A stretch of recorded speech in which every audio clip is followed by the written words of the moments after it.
écran. Le principe est simple, un produit de saison, un producteur et un chef pour vous donner des idées en cuisine. Aujourd'hui, c'est la rhubarbe qui est à l'honneur et nous allons dans la Somme pour la déguster. Vous voyez ce reportage à Saint-Riquier d'Anthony Joly et d'Océane Lavalette.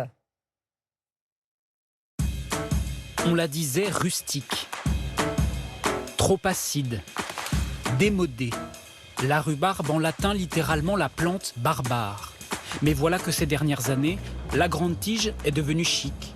Tantôt verte, tantôt rouge éclatant. Elle a désormais sa place à la carte des grandes tables. Avant de déguster, allons récolter. Valentin Vermès cultive 2 hectares de rhubarbe dans la Somme. Dès le matin, aidé de ses employés, il va récolter les tiges. Le geste est précis, il faut tourner et arracher. Et les particuliers ont cette habitude de couper avec un couteau sur le pied de rhubarbe. Et il ne faut surtout pas faire ça, sinon ça freine la relance d'après. Il faut surtout bien tourner, arracher pour permettre une 2e, 3e, voire 4e récolte. Le producteur cultive non pas une, mais 12 variétés de rhubarbe différentes. Oh, ça c'est extraordinaire, regardez. Dont la Valentine Seedling, variété développée par son père. L'intérêt de cette variété-là, c'est qu'il y a un beau calibre et il y a une chair bien rouge, rosée. On voit un nuage de couleurs et ça, c'est magnifique. C'est en ce moment la pleine saison, jusqu'à 1 tonne récoltée par jour. Les chefs pâtissiers enchaînent les commandes au téléphone.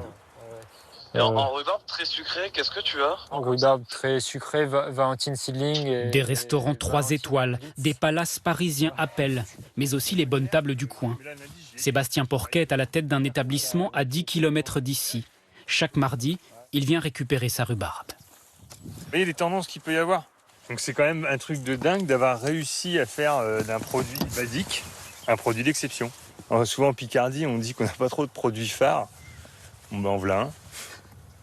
Mis en valeur par le chef Sébastien, ouais, c'est vrai que c'est un bonheur et c'est toujours sympa d'y aller manger pour explorer un peu ce qu'il fait avec nos rhubarbes.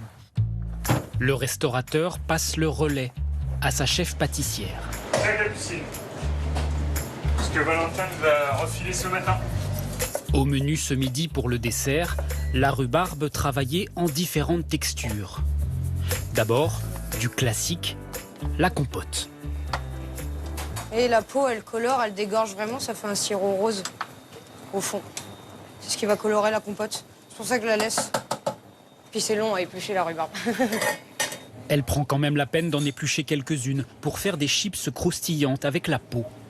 Puis quelques dés cuits au sirop. Moi, j'aime bien parce que ça reste croquant à la cuisson quand on les cuit en sirop. Et ça reste quand même acidulé, ça explose en bouche, quoi.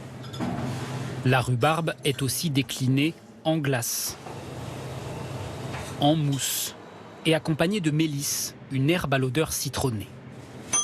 Les clients de ce restaurant gastronomique semblent convaincus, même ceux qui, au départ, étaient un peu réticents. Moi qui ne suis pas trop rhubarbe, je trouve que là c'est vraiment délicieux. Qu'est-ce que vous n'aimez pas trop d'habitude dans la rhubarbe? Mais le goût un peu amer et tout, donc c'est ça qui est difficile quoi. Mais là, écoutez, ça passe très bien avec un peu de glace, avec tout ça, c'est absolument délicieux. C'est frais, c'est bon. Voilà. Vous espérez en avoir, vous n'en aurez pas. Les gourmands n'en laissent pas une miette. La rhubarbe tient là sa plus belle revanche.